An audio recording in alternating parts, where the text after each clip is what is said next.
nothing, honestly, it's nothing like Pornhub. I was really kind of mad. I think that's like false advertisement.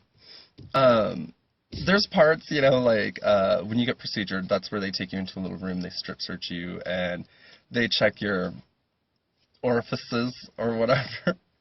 But you know, it starts off, you're like in your prisoner uniform, and there's a guard, and he's like, all right, I want you to step into this room.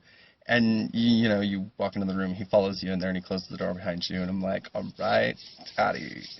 And he was like, I need you to take off all your clothes. And I'm like, okay.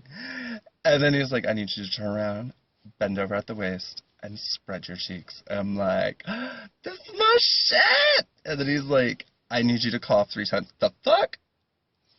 Okay. So you're down there all, you know, cheeks spread, whatever. And as I'm about to cough, he pulls out a flashlight.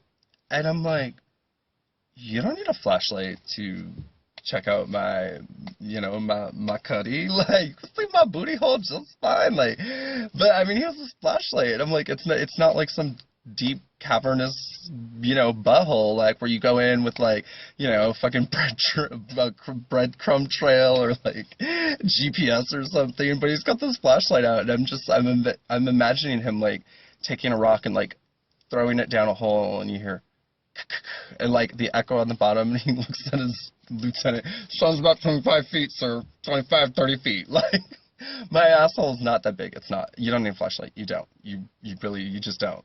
But he's doing this, and I'm like, this is not like any of the videos I was watching.